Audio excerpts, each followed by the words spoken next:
নমস্কার বন্ধুরা, পিঙ্কির বিশ্ব ইউটিউব চ্যানেলে আপনাদের সবাইকে স্বাগত। কেমন আছেন আপনারা? এই রবিবার বানিয়েছিলাম দহি কালি মির্চ চিকেন। উফ, যা খেতে হয়েছিল না! 8 থেকে 80 যে একবার খাবে সে বারবার এই রেসিপিটা খেতে চাইবে। বিশেষ কিছু উপকরণে এই রান্নাটা হয়ে যায়। এর জন্য লাগবে আমার 1 কিলো চিকেনের মধ্যে 200 গ্রাম ফ্যাটানো টক দই, আদা রসুন বাটা, নুন, গরম মশলা পাউডার, ক্রাশ করা গোলমরিচের গুঁড়ো আর লেবুর রস দিয়ে ভালো করে মাখিয়ে আমি 1 ঘন্টার জন্য ফ্রিজে রেখে দেব। এরপরে আমি কড়াইতে নিলাম সাদা তেল। কি হয়েছে না, সাদা তেল একটু দিতে গিয়ে হট করে একটু বেশি পড়ে গেছিলো, তাই আমি একটু তুলে নিচ্ছি। দেখুন, অনেকটা তেল তুলে নিয়েছি। এই তেলে আমি দিলাম হচ্ছে স্লাইস করে পেঁয়াজ কুচোনো। এই 2টো মিডিয়াম সাইজের আমি পেঁয়াজ নিয়েছিলাম, নিয়ে ভালো করে ওটা 2 মিনিট মতো নাড়াচাড়া করে নিলাম। তারপরে দিলাম ওতে গোটা কয়েক কাজু আর ঝাল অনুযায়ী যে যেরকম ঝাল খাবেন কাঁচা লঙ্কা দিয়ে আবার নেড়ে চেড়ে ওতে দিলাম আমি 1/2 গ্লাস জল। তারপরে জল দিয়ে ওটাকে ফুটতে দিলাম 7 থেকে 8 মিনিটের জন্য লো ফ্লেমে ঢাকা দিয়ে। এরপর আমি মশলাটাকে বেশ ঠান্ডা করে নিয়ে মিক্সারে আমি ভালো করে এটাকে পেস্ট করে নেব। পেস্ট আমার একেবারে রেডি। এবার কড়াইতে নিলাম আমি তেল।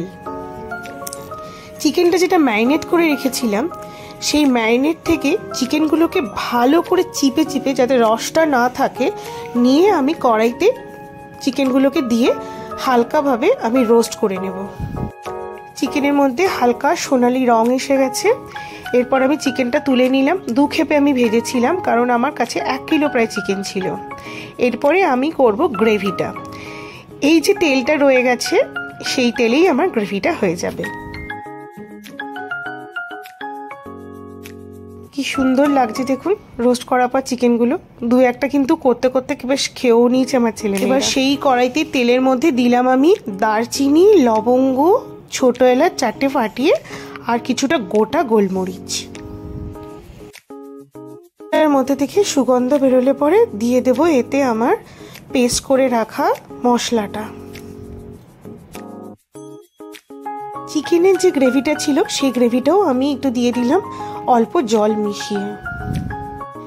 এর মধ্যে দিয়ে দেবো এবারে চিকেনের পিসগুলো আর দিলাম 1/2 চা চামচ ক্রাশ করা গোলমরিচ। ঢাকা চাপা দিয়ে রেখে দিলাম মিডিয়াম ফ্লেমে 7 থেকে 8 মিনিটের জন্য। 7-8 মিনিট পর ঢাকা খুলে দেখলাম চিকেনের পিসগুলো একদমই সফট হয়ে গেছে।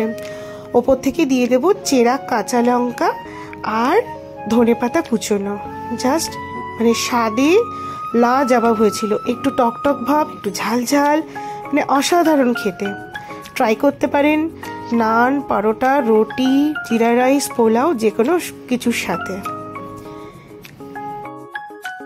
রেসিপিটা আমার এখানেই শেষ হলো, নোটে কাজটা মুড়ালো।